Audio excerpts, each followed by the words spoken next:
रामायण पढ़ना। रावण युद्ध करने आया और युद्ध के मैदान में युद्ध करते करते भगवान ने ऐसा बाण मारा कि रावण के अस्त्र शस्त्र छिन्न भिन्न हो गए, रथ टूट गया, रावण मूर्छित होकर के भूमि पर गिर पड़ा। रावण को डर लग रहा था अब तो राम जी हमको मार देंगे,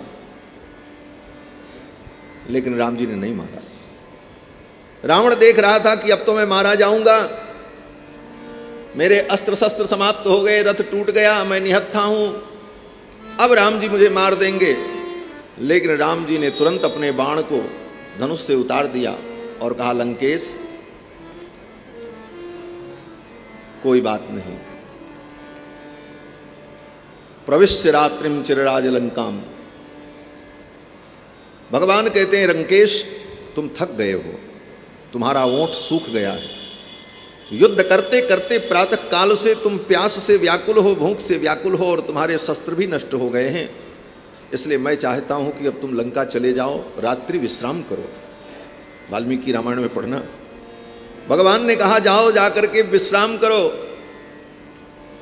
आश्वास्य निर्याहि ततोच धन्वी, और फिर आश्वस्त होकर के धनुष बाण लेकर के रथ लेकर के फिर प्रातः काल आना, तब युद्ध होगा। कोई जरूरी नहीं है कि आज ही युद्ध का निर्णय हो जाए।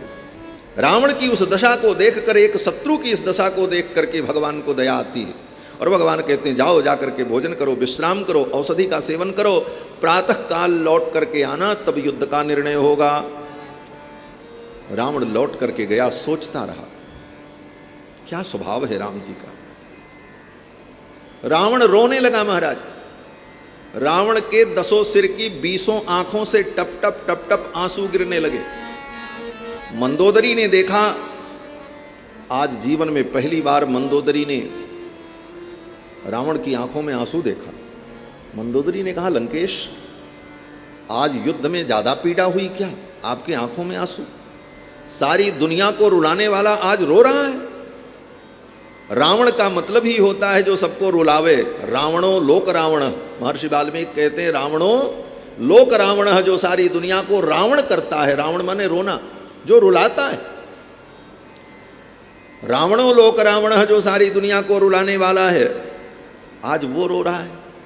मंदोदरी ने कहा कोई पीड़ा है, कोई कष्ट है, आप क्यों रो रहे हैं?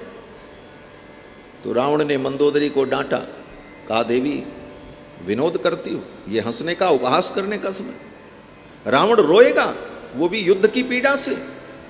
बाण लग जाए, व्रण हो जाए, चोट लग जाए तो रावण रोएगा। जो रावण अपने हाथ से अपने सिर को उखाड़ करके भगवान शंकर के चरणों में चढ़ा दे, कपर्दिने नमः विप्तकेशाय नमः वामदेवाय नमः, एक एक सिर को उखाड़ उखाड़ करके रुद्र के चरणों में अर्पित कर देने वाला रावण युद्ध की पीड़ा से, युद्ध में चोट लगने पर रोएगा। तो मंदोदरी ने कहा फिर क्यों रो रहे?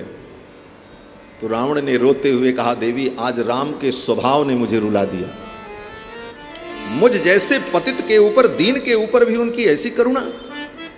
आज उन्होंने युद्ध के मैदान में मुझसे कहा, लंकेश तुम भूखे हो, प्यासे हो, थक गए हो, जाओ विश्राम करो और फिर अस्त्र शस्त्र लेकर के सज्ज होकर के आना, तब प्रातः काल युद्ध करेंगे। आज राम के स्वभाव ने मुझे रुला दिया। मंदोदरी ने सोचा तावा गर्म है, रोटी सेंक लेनी चाहिए। मंदोदरी ने कहा अगर ऐसा सुंदर स्वभाव है तो उनसे मैत्री कर लो, सीता को वापस कर दो। मंदोदरी तो चाहती ही थी कि ये लड़ाई बंद हो जाए, लेकिन रावण अपने अभिमान में स्वीकार करने को तैयार नहीं। मंदोदरी ने कहा सीता को वापस कर दो, उनका स्वभाव इतना सुंदर है, उनसे मैत्री कर लो, उनको मित्र बना लो, वो तुम्हें स्वीकार कर लेंगे। रावण ने कहा कदापि नहीं, ये तो मैं नहीं कर सकता। क्यों? बोले जैसे रघुनाथ जी अपना स्वभाव नहीं छोड़ सकते, उसी प्रकार मैं भी अपना स्वभाव नहीं छोड़ सकता। क्यों? बोले स्वभावो दुरतिक्रमः, स्वभाव अपरिवर्तनीय होता है, स्वभाव बदलता नहीं है। मंदोदरी ने कहा क्या स्वभाव है? रावण ने कहा द्विधा भज्ये अमित्येवं न नमेयं कथंचन, मैं 2 टुकड़े हो जाऊं लेकिन मैं झुक नहीं सकता। द्विधा भज्ये अमित्येवं न नमेयं कथंचन एष मे सहजो दोषः स्वभावो दुरतिक्रमः, ये मेरा सहज दोष है और स्वभाव दुरतिक्रम होता है, स्वभाव को बदला नहीं जा सकता। स्वभाव तो तभी जाएगा जब व्यक्ति चला जाएगा, वो उसका स्व का भाव है ना, जब तक वो रहेगा तब तक उसका स्वभाव भी रहेगा, वो अपरिवर्तनीय